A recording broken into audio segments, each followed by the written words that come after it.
May bagong asuntong kakaharapin ng mga dating DPWH engineer na sina Henry Alcantara, Bryce Hernandez at JP Mendoza. May kaugnayan pa rin ito sa mga anomalya sa proyekto kontra baha. Saksi si Joseph Moro. Panibagong reklamo ang kinakaharap ng mga dating DPWH engineers sina Henry Alcantara, Bryce Hernandez at JP Mendoza sa Department of Justice kanina.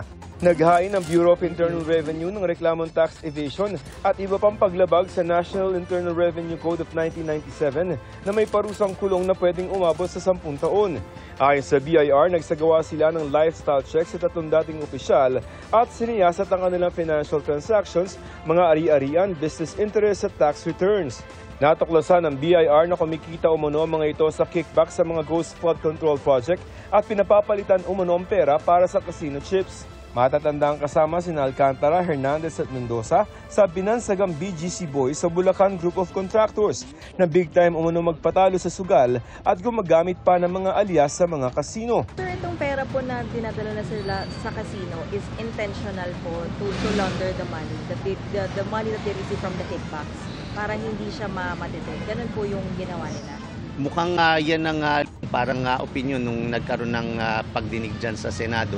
So hindi natin masabi kung ano talaga ang totoong intention. But as far as we're concerned, kahit ano pa ang intention yan ay may liable na sila for tax evasion dahil whether yan ang purpose niyan o kung ano man hindi na importante yun. Dahil ang importante meron silang perang ganyan. Bukod pa yan sa mga mamahaling sasakyan at iba pang ari-arian na hindi raw tugma sa deklaradong pinagkukunan nila ng income.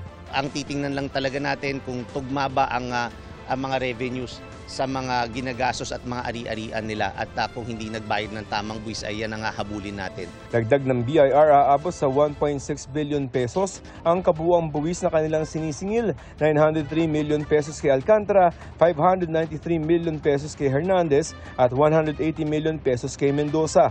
Para yan sa mga taong 2020 hanggang 2024. Ang tax evasion kasi is criminal, pero iba yung tax liability nun.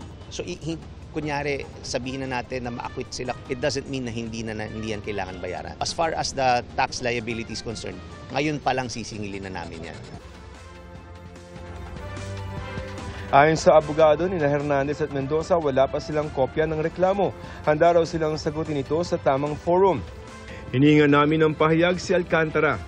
Hiwalay pa yan sa rekomendasyon ng Independent Commission for Infrastructure sa Ombudsman na kasuhan ng graft, malversation of public funds at iba pa ang mga opisyal ng DPWH Bulacan 1st District Engineering Office sa pangunguna ni dating District Engineer Alcantara. Gayon din ang kinatawan ng kontraktor na Top Notch Catalyst Builders Incorporated at Beam Team Developer Specialists Incorporated na si Alan Payawal na nameke umano ng mga dokumento ng proyekto.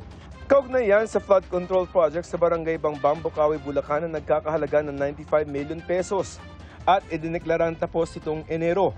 Ayon sa Commission on Audit, wala namang naitayong struktura sa sinabing lokasyon. Hinihingan namin ng pahayag ang mga inirekomendang kasuhan ng ICI. Ayon kay ICI Chairman, Retired Justice Andres Reyes Jr., wala pa silang nakitang koneksyon ng mga mambabatas sa proyektong ito, kaya puro kontraktor at engineer ang inirekomendang kasuhan. So there is definitely a connection, but we still have to establish the connection. Hindi naman pwede may gawin yung DPWS na walang nagbigay ng kontrata o project referral. Hindi po nila sinabi sa ICI kung sino yung nagtutos sa kanila. Hindi, nagbigay sila ng mga pangalan. But hindi lahat siguro. O baka yun ang alam nila. I don't know if they're withholding or what. Para sa GMA Integrated News, ako si Joseph Morong, ang inyong saksi. Mga kapuso, maging una sa saksi. Mag-subscribe sa GMA Integrated News sa YouTube para sa iba't ibang balita.